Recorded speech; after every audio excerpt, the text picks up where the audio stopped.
Hello and welcome again to another episode of In Conservation With. Um, it's for those who are unfamiliar, it's a series of Zoom interviews in which I have the pleasure and honor of talking to people within the world of conservation, movers and shakers who are creating interesting stories and who are studying amazing stuff. And you know the deal because there's been so many in the past. It's actually quite a compendium of information that you can find on my YouTube channel, which is called Urban Birder or The Urban Birder, because you find all the in conservation myths ever recorded. And we've been doing it now for 4 years, coming up to 5 years next March.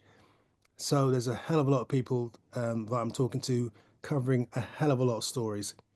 So, before I go any further, I want to quickly say thanks to our sponsors. They are Cower Sporting Optics, the manufacturer of the world-renowned Promenade series of spotting scopes, as well as Birds, Wildlife, and Nature. And I hope Jerry's coming back, by the way. Yeah, So, he went to get his wife. She sit in on him. um, He'll be right back. Good. So yeah, Birds, Wildlife, and Nature is also another one of our sponsors. They're a tour company that strives to deliver the best of birding and wildlife watching opportunities around the world. So they are the sponsors. Today, I'm going to be talking with with Jerry Kooyman and Jim Mastro. And for those who are unfamiliar with those names, let me tell you a little bit more about these gentlemen because I came across both of them online when I saw this book, which is lovely, Journeys with Emperors. And I love more than anything, actually, when I received this book, it's just a nice feel. Whoever said books will go out of fashion? I just love the smooth way it feels. Anyway, just a quick sort of rundown on my guests. Jim, who's got the lovely flowery shirt on there, holds a Bachelor of Science in Zoology in San Diego State University and a Master of Arts in English from the University of New Hampshire. He's had several careers, including SEAL trainer. That's one thing I need to ask you about. How do you how do you how do you train a SEAL, and what are you training the SEAL to do? You train a seal the same way you train a dog or any other animal. You provide a reward when they do what you want. And I would train them not for to do tricks or anything, but for research purposes to make them easier to handle and to allow them to be handled for experiments. Okay. You're a field biologist, a laboratory manager, college professor, professional diver, and technical editor. You are a man of many talents. You spent over 6 years in Antarctica, including two 14-month stints that involved wintering over. For 5 years, you supported all scientific diving in Antarctica for the US Antarctic program, including, or sorry, should I say, during which you made 250 dives under the ice. Wow. Currently, you are a full-time writer who has authored or co-authored 9 books, including Antarctica, A Year at the Bottom of the World, under Antarctic Ice, the photographs of Norbert Wurr. Was it Wu? Sorry, Norbert Wu. The Jason Ooh, Hunter, yeah, the Jason Hunter science fiction adventure trilogy, and most recently, this beauty, Journeys with Emperors, tracking the world's most extreme penguin. Um, your fourth novel, a comedic fantasy entitled The Leprechaun Effect, is represented by Lighthouse Literary. He has his most recent project in progress is a parallel world fantasy. So you actually are obviously a novelist as well. correct. Good. Originally from San Diego, you now live in New Hampshire with your wife, son, and a crazy dog, which is a fuzz muffin. Well, for English people, I'm not sure what a fuzz muffin is, but it sounds quite cute anyway. On the other hand, your colleague Jerry, who's also known as Gerald, Kooyman, or Kooyman, is that how you pronounce Oh, your name? Kooyman, you Kooyman, yeah. you have many accolades. I couldn't even start reading yours out because there's so many. But your main scientific goal has been to learn how marine animals work, that is internally to determine the internal workings of air-breathing natural divers, especially seals and penguins, plus how these same animals work and make a living in the natural environment. In addition, your hope is that the empathy gained in knowing about them will further support to protecting them in their hazardous environments. So that's a really great sort of way to look at things. So, gentlemen, you are obviously in the same place. So where are you and how are you both? Go Yeah, ahead. we're in Del Mar, California, and we're hunkered down in um, a cinder block house, and we're in one room here. That's why we've got the heater on because it doesn't have internal heat in it. We have space heaters, and it's a very nice day in Del Mar at the present time. Clear skies and wonderful beach scenes and the whole thing. So that's where we are. We're settled in.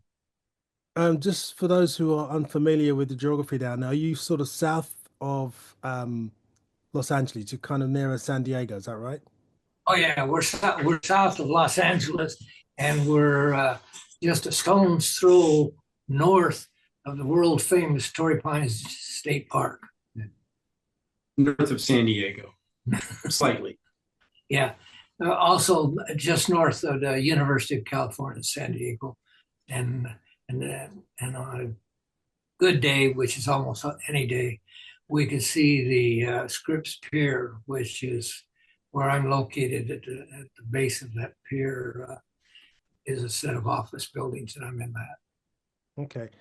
So you guys must be used to the cold then, surely, having having spent so much time in Antarctica.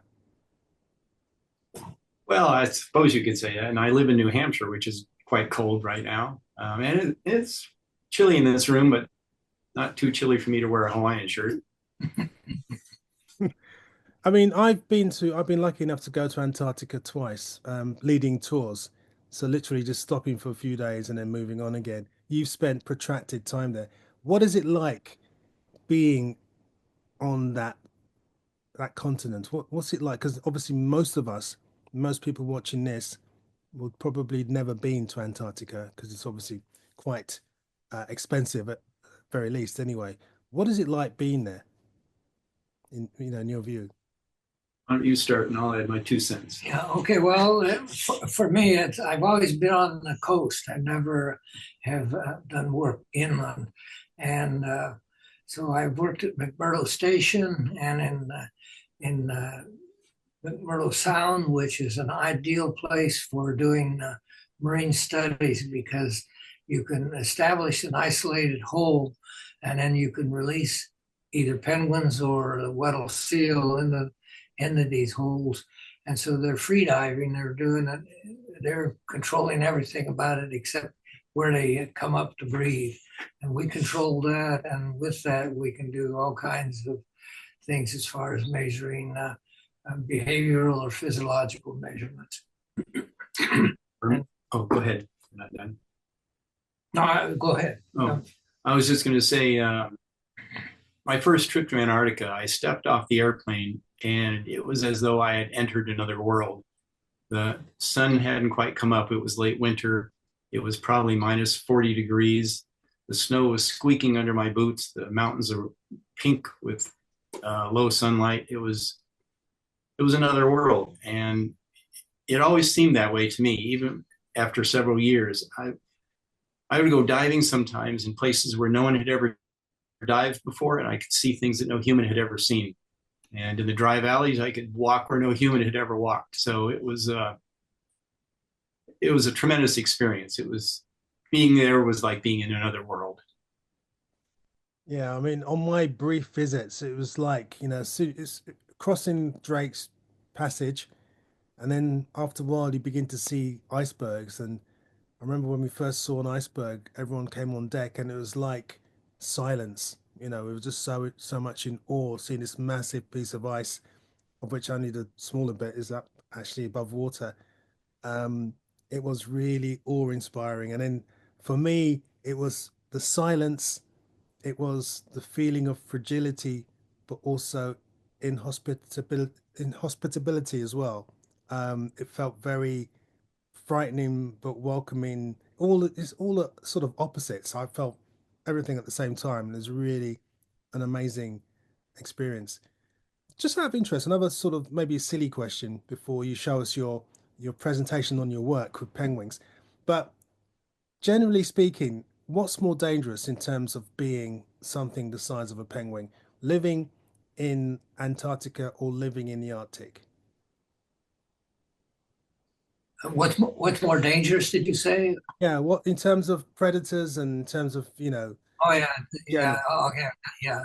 The Arctic is far more dangerous, and you'll get an illustration of that in my talk about that. But all the wild animals in the Arctic can be dangerous, and some of them really make a living at it. Those polar bears, but all of the animals in the Antarctic are uh, there are no terrestrial predators, and the ones that are in the sea are focused on marine animals, and so it's a pretty safe place. And we're able to do things in the Antarctic that you would never think of being able to do in the Arctic. Okay. Like Well, walk around on the ice without worrying about being eaten by a polar bear. Yeah, that's the main thing. Polar bear, wolves, whatever. I should add one other thing. When I went down there, for the first time, I went down as an assistant for a professor who was doing work on cold adaptation in fish from Stanford, and I was at Berkeley at the time, and my first year of graduate school when I was sort of casting about as far as a thesis to do, and I didn't have any good ideas yet, and so I decided to go to the Antarctic as a technical assistant for the Stanford prof, and practically the first day I got there, it was quite different from Jim's sublime description of the beauty of the place. I went out on the ice and with a friend, and he was an invertebrate zoologist, and he was looking at a lot of the types of animals that are in the or in the water column, and I noticed a lump over by a tidal crack. And I realized it was a seal. And he said, "Yeah, that's a Weddell seal. You want to see it?" And I said, "Sure." So we drove over to it. And it just sort of rolled over, glanced at us, and then rolled back and went back to sleep again. And that caught my attention. And then the other thing that caught my attention was no one was doing any studies on it. And that started my mind working, and thesis was working, and so in the end, to make a long story short, I went back to Berkeley, decided it wasn't the place for me, and moved to Arizona. And in Arizona, I got to working on what I wanted to do, and I invented a time depth recorder. First time any kind of recording device, as far as I know, had been put on a diving mammal or bird, and so we put that together, and it was pretty crude, but it would only run for an hour at that time. But that was enough. What I wanted to do is determine the diving depths and diving durations of the seals, the basic behavioral part of a study towards doing more about physiology, working from an isolated whole. And so I did that. And essentially, the time depth recorder changed a lot of things, not just for me, but for a lot of people that were doing studies of seals and penguins or shore seabirds. Turtles. Turtles too. And turtles. All of the work was done as far as observational work and measurements on land. And when I used a time depth recorder and was getting all these unbelievable dive records, it changed everything in the sense that a lot of people started using time depth recorders and conducted studies on marine mammals and birds around the world. The time depth recorder is the essential tool for anyone studying a diving animal. And it's even used now by oceanographers. They'll attach an instrument to a whale and it will record temperature and salinity at depth, so they get oceanographic information as well. Amazing. Before you show us your presentation, how did you two guys meet? Jerry hired me to clean the seal tanks at Scripps. Yeah, that's a funny story. I've had a number of, sorry, yeah. I was going to say, if you hired Jim, what qualities were you looking for? Well, strong back, agility at getting around, because we work with sea lions and all that, and they would be kind of unfriendly sometimes. But mainly just a strong back and an ability to climbing in and out of a deep tank that we were holding the animals in. And that was one of the attractions of going to Scripps. Scripps was the only place at that time that had experimental tanks. One was a rectangular tank and another was a ring tank where you could run a cart around the circle. And so then you could make measurements where you had the animal hooked up and just trained to follow the cart. So it was an ideal thing. But I was particular about my pool cleaners. I've had a number of them while I've been there at Scripps, and they've all become great successes. There must be something in the water or something. I don't know. And Jim is one example of that. And so we've known each other for years. And then I ran into him when he was the head of the diving operation at McMurdo. And so he gave me my checkout for being qualified to dive there. And then we were all, it was a whole group of us that were down around Scripps during the off season. And most of us were surfers. And so we had something common there as well. And so so in the end, Jim's a professional writer. I'm not. And so we decided to do this book. And I said, well, it made sense. We'd write something might be a little, we want to write it for the public, not just for my colleagues in experimental work. And so that's really the major role that Jim played, is to keep it readable. And we've had a lot of compliments about how easy it reads. We'll be interested in how you feel about it, Dave, when you get around to reading the book. Exactly, I'll tell you straight away. So listen, let's look at your presentation. Let's check out the work you've been doing. Yeah, we're well, we just shared a screen, don't we? Just share it. Yeah, it should just pop up. Yeah. Oh, there it is, right there. Yeah, excellent. Yeah. Okay, well, this is Journeys within the annual cycle of emperor penguins, and this photo, for a starter, was shot on the ice. I was going to say on the ground, but it was on sea ice at Cape Washington. And so you'll hear about Cape Washington all the way through this talk. And this is a group. Now, this is not your everyday run-of-the-mill emperor penguin colony. This is the second largest emperor penguin colony in the world. And that was, I didn't choose this colony to work at for that reason. What I chose was that I had learned from some aerial photos in the catalog of United States Geological Society, that it had stable ice in a place called Terra Nova Bay, and that there was an emperor colony there. And at that time, no one had ever visited it on the ice. It had been aerial flybys, and they had estimated that there were about 4,000 or 5,000 birds there.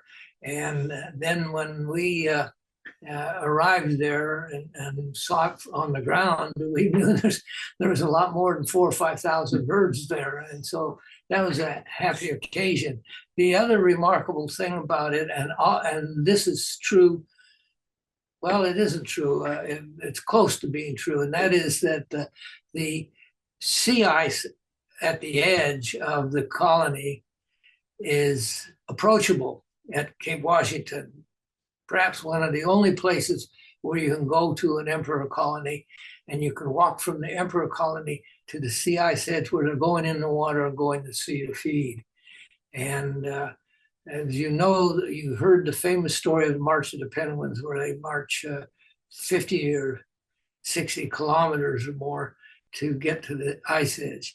And that's an impossible ice edge to work at. It's too far away. And so we had to go about 5 or 6 kilometers to get to the ice edge. And that opened up another aspect of the study we did. Okay, well, yeah. Oh, sorry, can I just ask you to lift your cursor from the bottom of your screen, because you got all your tabs come up. If you just lift your cursor up. Lift it up. Yeah. So why are we? I don't think we're seeing what you're seeing. Okay. All right. Sorry to interrupt. All right. Is it? It's fine. Yeah. It's okay. Yeah. Okay. It may be okay, but this is okay. We're good to go. So I'll give you an orientation of where we are. We're in the Ross Sea, and we're about 200 miles north of McMurdo Station. And at the time that we first started in 1986, we were 200 miles north of McMurdo Station and about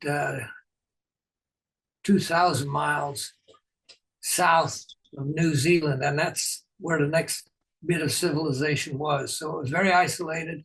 And there were some concerns about putting a team out there on annual ice for a long period of time, but they finally, I had already had quite a bit of experience working on sea ice, and so they went along with it. And this, the photo on the aerial photo on the left, actually it's a satellite image on the left here, shows, just one quick question. Can you see my arrow if I use it to point out things? Yes, we can, yes. Yeah, okay. Well, this is early season at the Ross Sea that I'm where the arrow is, and that's all pack ice there. And then Cape Washington is just let me see. I can't find it on this one. Oh, here, no, that's not it. That's Dragowski. So yeah, I'd be up there. No, this is Dragowski. Yeah. Two experts are having an argument about where we are. This right here is Kooyman Island. That'll give you an arrangement of where we are. Okay. So and then we go to the north of that. That's Cape Roger. So as I name these, you can look over to the right and see where the named place is. And those numbers in parentheses are the number of chicks that were counted in 2012. And so it gives you an idea of size. Kooyman Island has the largest colony in the world. And Cape Washington runs a close second. And then we come down to these other colonies that I won't embarrass myself by not being able to find them. And it's all this sea ice in here. Is that Franklin? Yeah, it is Franklin. And then if we come all the way down to Ross Island, that's where the McMurdo Station is. And it's also where Cape Crozier is. And Cape Crozier was the first colony to ever be found in the Antarctic, and that was in 1902. So that gives you an idea how old or how young the history is of emperor penguins in the Antarctic. Well, I'll give you a few takeaways sort of to look for and all that. And I'm not going to talk about the 11 unique characteristics, so forget number one already, okay? The 7 Western Ross Sea colonies, none of which had been studied because all had major obstacles to access. the major obstacle was they were so far away, and only in McMurdo near Cape Crozier could a plane land, and that's the only way to get to these places. All of the others cannot handle aircraft flying into them, except for one exception, and I'll show you that later. And then let you know that the chicks hatch at about 350 grams, and in 5 months, those chicks have to grow to at least 12 kilograms. That's an incredible growth rate and feeding rate to get them that big before they can fledge, but they have to be at least at 12 kilograms to fledge. Once they fledge, they're on their own. There's a mystery about these chicks, though. There's probably every year about 60 or 70,000 chicks that fledge from those 6 colonies. And I'll be saying 7 in a little while because there's a 7th one on the other side of the Ross Sea that we incorporated into this study set. And what the mystery was where the juveniles went, because once they fledged in around Christmas time, nobody sees them anymore. Tourist ships coming down don't see them, and the scientists out on the ice don't see them. So it was a question of what happened to this, what happens to the juveniles. The other mystery was that at about the same time, all the adults disappear too, or nearly all of them, and they just disappear. So the Ross Sea and the colonies along the western edge of the Ross Sea disappear. Well, another thing to think about is there's at least 55 extinct species of penguins. We, at the present time, have 18 extant species, and about nearly half of those are endangered species because of various circumstances. So you keep that in mind. The heyday for penguins was probably about 30 million years ago, and that's when you had these really extremely large penguins knocking around. Penguins that were as big or bigger than humans. These, the one on the far right here, I got my arrow on, that's the emperor penguin to give you an idea of size. These birds were more than twice as large as what the emperor penguin was. And so when we did all this work, that's when Jim and I decided we need to write a book about it. So this is the result of that book, and gives you an idea that they're a bird that is, you might say, multi-flyable. They fly out of the ocean and they fly in the ocean. This is an illustration of the Antarctic during the last ice age. And the red indicates the polar ice cap and how extensive it was. It was extensive enough that the Ross Sea did not exist. So that gives you an idea. About 19 or 20,000 years ago, at the peak of the ice age, there was no Ross Sea, so there would have been no emperors in the Ross Sea. So they had a very different kind of lifestyle from the ones that we study. And this shows the Antarctic as it is now, with the Ross Sea, a clear indentation in the Antarctic that is sea ice covered, and then there's an ice shelf that extends further back than that. And this yellow line shows how isolated it is. This is the limit of what's called the Antarctic polar forgetting my names. It's the convergence. This is the Antarctic convergence. Thanks, Jim. Yeah, and so this is a real limitation of where animals go. And in fact, there's only 2 families of fish that occur in the Antarctic, and they're in notice the Aeneidae, and slips my mind right now what the other one was. But the reason for that limitation on the fish is that the water temperature in the Antarctic is about -2 degrees centigrade, and that's no fish in the rest of the oceans of the world can tolerate that low temperature. It freezes the blood. Let me just say one thing. There's the reason Antarctica is thermally isolated is because there's a circumpolar current. Looking down this way, it's a clockwise current that goes around, essentially isolates the Southern Ocean from the rest of the oceans of the world.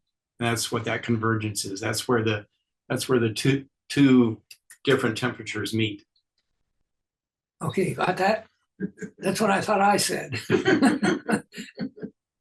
Okay, I'll give you another example about ice. Ice is very important to all the animals that live in the Antarctic. And this is 1973. It's the first satellite image that was taken of an estimate of sea ice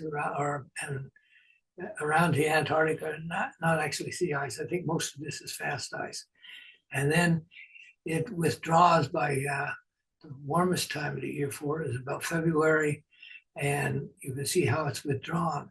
Now, the problem now in 2024 is that when it withdraws, it's shrinking much more than what we're seeing here. And in fact, that's creating a problem for emperors. As I'll tell you later, emperors need some ice for some reliable ice to go to. A quick look at a couple of the colonies. This is an aerial photograph of Cape Crozier, the second most southerly emperor colony in the Antarctic. And it's a small colony. When this photo was taken, there was probably about 400 or 500 chicks being produced there. And that's in contrast to over here on the land.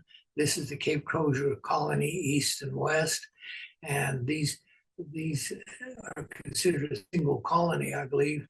And at the present time, that colony has grown to about almost 300,000 breeding pairs. Adelie penguins. Yeah. Didn't I say Adelie penguins? No, you didn't. Okay. These are Adelies that are over on the land. Okay. This is Beaufort Island. And Beaufort Island can only be reached if there's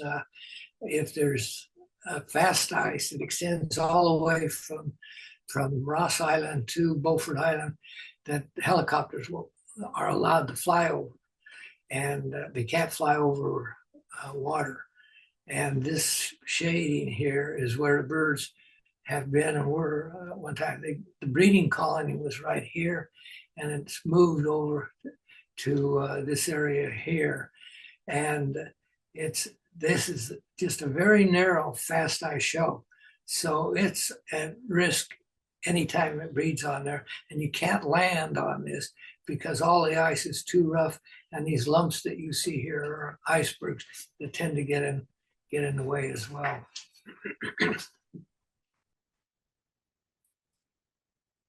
So this was Cape Washington here. And it's interesting because Cape Washington was promoted. The name Washington, it's not George Washington. This is, I forgot his first name now. I think it was Robert Washington. And he was a member of the Royal Society, Royal Geographic Society. And he promoted Ross going to the Ross Sea to explore it. And so Ross was accommodating there. He named this cape after him. And it was a pretty unknown cape, not much said about it scientifically or anything for many years until we discovered this colony. We didn't discover it, but we moved to this colony. So this is where we decided would be the best place to work on emperor penguins in the Ross Sea. And my mind hasn't changed about that since I selected it out of the 6 that I knew about. And there's actually a 7th one over on the other side of the Ross Sea, but it's much too far away to try to work from. This one's 200 miles from McMurdo Station, so it's quite isolated. Our campsite would have been to the right here a little further. And this area right in here is where all of this area here are all emperor penguins that were here. This was taken in 2005. You might mention that what we're seeing is essentially the guano stain. Yeah, the darkness of this is from both the birds and the guano stain that they stain the ice with while they're there. Now, there's been over 50 colonies recognized and discovered with satellites. And before the satellite imagery was being used to delineate emperor colonies, there were only about 20 known from aerial photographs and searching. Well, this is what that colony is. So this is the stain and the birds in and around all that. So where you have emperors, you have guano, like any seabird. So birds and guano. What yeah, so, yeah, and actually, it's some people are kind of put off by it, but I just really feel at home around a guano stained colony. I'm not pulling your leg about that. It's the truth. Well, there was a way we went to the first time we went to Cape Washington. We flew in, and it's well described in the book. We flew in a C-130. And if any of you know C-130s, you know that they're really big, and so they won't land on sea ice unless it's cored. So cored meaning C-O-R-E-D. In other words, a hole drilled in it to see how thick it is. Well, you have to have a plane to get to the sea ice to core. So that didn't work. So we landed on a glacier called the Priestley Glacier, which was named after one of the northern party of Scott's second expedition. And the Priestley Glacier is very rough and it's hard on airplanes. So it wasn't pleasant for anyone. So in the end, 2 years later, NSF they didn't buy them, they chartered Twin Otters from Ken Borg. And personally, I think it's the greatest flying machine that was ever invented, and it took us everywhere. And it took us to Cape Washington, and then we could land right on the sea ice, very close to the colony. This over here, these yellow are large tents for use for laboratory and kitchen. And then the small ones are the sleeping quarters. Each person has an individual mountaineering tent. And that's the Cape Washington camp. This was exceptionally large. In 2010, there were actually 7 people there then. Usually I like to keep the camps at about 2 to 4 people.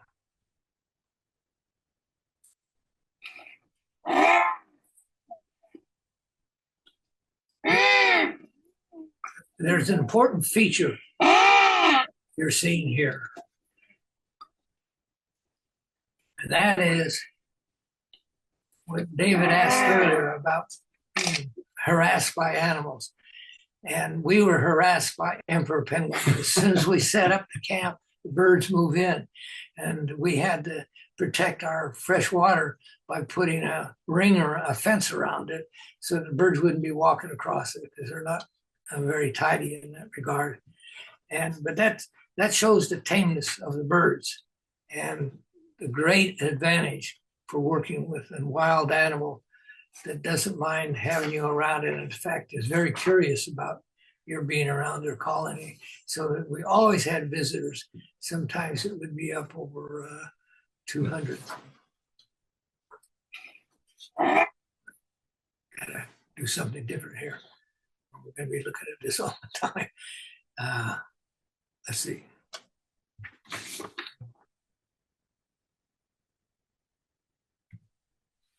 Oh, I went the wrong way. Sorry. Yeah. So okay. Thank you. Anyway, this is a trek of birds out to the colony and out from the colony to the ice edge. And so as you can see, this rough area here is where the ice edge begins.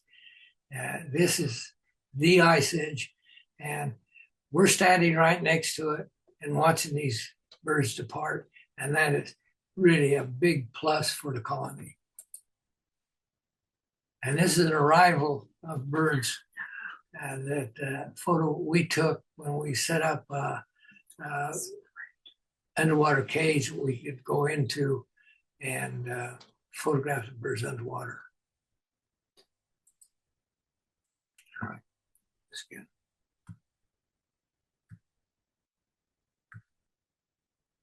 And this is what we do is we put tags on the birds, the TDRs, I call them tags. And this is an arrival of birds coming back from their foraging areas. This is a compressed record of two of the birds. One was 16 days, one was 18 days. So the dives records are all compressed there. But you can see from this, they have a sort of a medium depth dive of 250 meters, which is the max again. And then they had these diving bouts of over 400 meters. And this is true for both groups. And what they were after is this fish, the Antarctic silverfish, which is their main diet. And so we learned a great deal about the foraging behavior of the birds locally. But then when they disappeared, we wanted to know where they went, so we put satellite tags on them. And this is a graph that we worked out from one of these. The bird weighs 25 kilograms when it, this is an adult breeding bird. This is 25 kilograms when it left the colony. And the direct distance where it went, and that's why we never see them. We'd never see them anymore. They go all the way to the eastern, or the eastern Ross Sea, and a journey, a straight arrow journey of about 1,200 kilometers. And of course, they go, it's further than that for them. And it takes them about a little over 30 days to get there. And by the time they arrive there, they have to weigh 40 kilograms. That's in preparation for the molt. The juveniles, we were interested in their dispersal as well, and so we put a satellite tag on the juveniles, and it was total surprise. This is the first time they've seen water.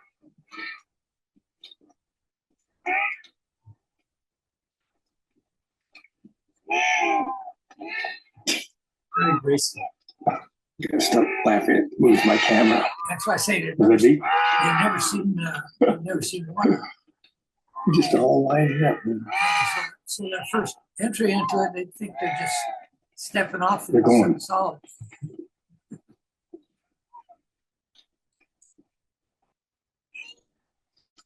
Okay, that's enough of that. Get the idea. And then this, but they're fearless. They're going to go one way or the other. And 1 year, iceberg was against the ice edge, and during the storms, a ramp had built up onto the ice edge, and they just keep walking along the edge. And I don't know how they decide when they're going to go in, but they walk along the edge. And in this case, they walked up onto this iceberg, which is about 15 to 20 meters high. And so the birds stayed up there for a couple of days before they really made a move. And then they started stepping off, just like you saw earlier there. Only it was a long drop before they hit the water, but they're determined. And so a fair number of them did that. And finally, some of them got smart, turned around and walked off and went back down. Here's the track that was a total surprise to us.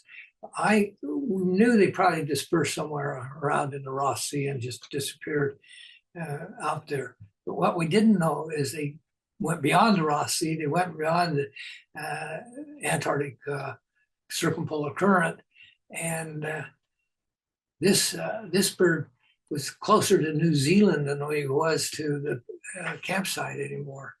And so we learned that for whatever reason, the chicks, this is consistent. Later on, other people did it at different colonies and found the same thing. They leave the Antarctic, go to about 55, 56 degrees south latitude. And then I was really hopeful to get to the eastern Ross Sea to see where these adults were going. And this is a satellite image of an area called Cape Quebec.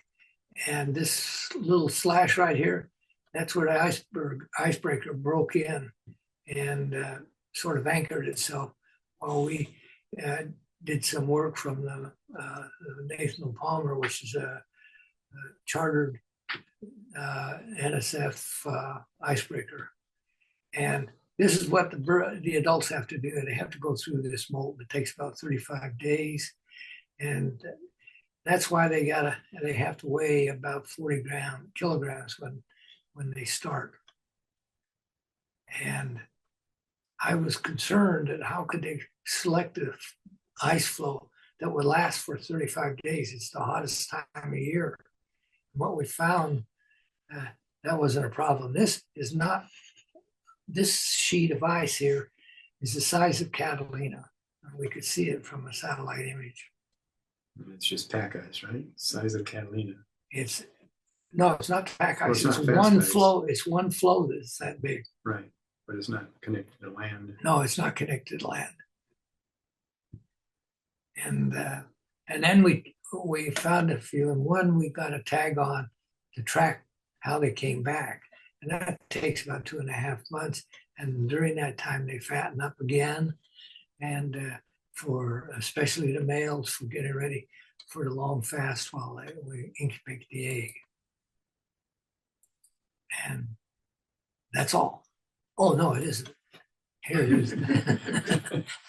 I didn't rehearse this very well. This is going to be an off the cuff kind of talk. One thing to think about is the molt is the greatest time of peril for the adults. They have to feed well to get heavy enough to get through the molt. They don't have a choice on that. If they're underweight, they simply starve to death. And if they're underweight, but not so much that they starve to death, they may not breed because they're not heavy enough to recover from the loss. So body mass is a serious problem for them. Stable sea ice, which is getting less stable as time goes on. Easy food, they've got to have abundant food. And how they find that or know about it, it's probably past history. And we know about the summer dispersal of the juveniles now, that it's broad. We don't know why they're going there, but it's exceptional.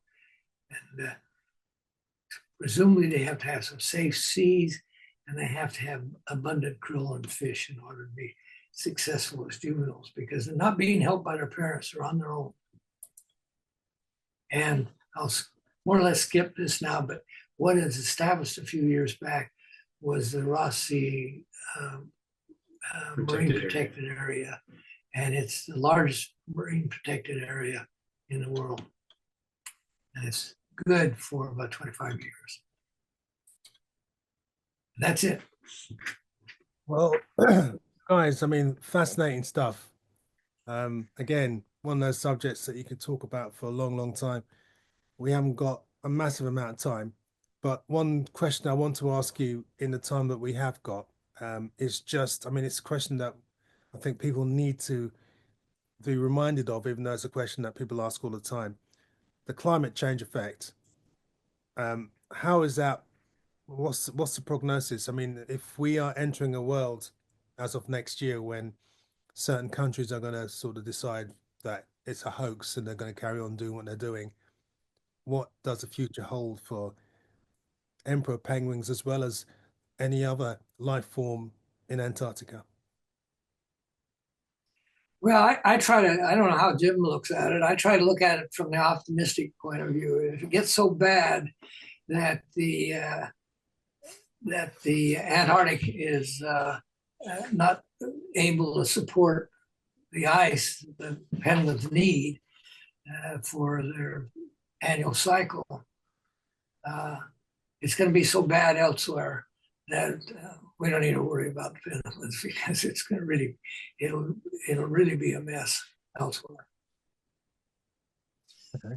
Well, that's something, a sobering thought, because looking at the work you've done and looking at Antarctica and having been there myself, people often have this rose-tinted view of it being a pure white landscape, especially if you watch some of the documentaries on, the Arctic and Antarctica. It's all pristine and white. And, you made it very clear that actually if it's brown, then it's quite healthy in terms of the guano and stuff. Yeah. Well, at least the guano is located in just a few areas. Most of the ice is pristine. Yeah, they're not spreading it all over the world. I might argue against that. You mentioned right at the very beginning there are 11 unique characteristics of the emperors, but you didn't want to get into them. Can you quickly tell us what they are? Because I'm intrigued now. What, the 11 unique characters? Just bullet points, bang, bang, bang. I can't do that. I don't know. I'll have to pull out the book and look. Well, there are several. They're the only penguin that toboggans. The only what? Moves across the ice on its belly. They're the only penguin that moves across the ice on its belly. Well, there's a bit of an exception to that. Some do occasionally, but they're the only penguin that lands when it leaps out of water onto land or ice. It's the only one that lands on its belly. They've got tough stomach. Which, and it's the only penguin that walks with its arms, its flippers at its side, right? Yeah, yeah, that's what happens. See, Jim knows the 11. I shouldn't have said what I said. I said, Jim and I can tell you these 11. Well, that's two of them. Characters. It's the deepest diving. These are great pub quiz answers. The more I like this, I love these little factoids because they're good for dinner parties and pub quizzes. So yeah, it's the deepest diving penguin, right? And holds its breath longer than any other penguin. How long? Well, the best record is 27 and a half minutes, but there's some records that are about 30 minutes, but there's a question about how accurate those measurements are. So 28 minutes is that's longer than any other penguin that's ever been, not even close. What part does tourism play in conservation down in Antarctica? Tourism? Yes. What part in what regard? Part does it play in conservation? Oh, in conservation? Well, I think they do actually a pretty good job. You get oriented when you go down there about all of these characteristics of the Antarctic, the animals there, and you develop ambassadors for the Antarctic. It always happens. Okay. So it could be helpful in that respect that people are acquainted with Antarctic and realize it's something that needs to be protected. If they don't see it in their whole life, then they wouldn't know that. So I think it plays a certain part. The other side of the coin is, of course, whenever you send thousands of people somewhere, there's going to be pollution. So it's always a double-edged sword. I mean, yeah, they've done a fair bit about pollution. The stations, it's kind of self-contained, self-treating as far as sewage is concerned. And as far as waste matter is concerned, I think this is true of most of the bases. The waste matter is containerized and all brought back and dumped on some continent somewhere else. Yeah, I think the tour ships always also bring back all of their waste, but the exhaust from their engines, of course, stays in the Antarctic. Yeah. I know that some companies use hydroelectric vessels as well, don't they now? For their power, you mean? Yes. Yes. I don't, I don't, I don't know if they are or not.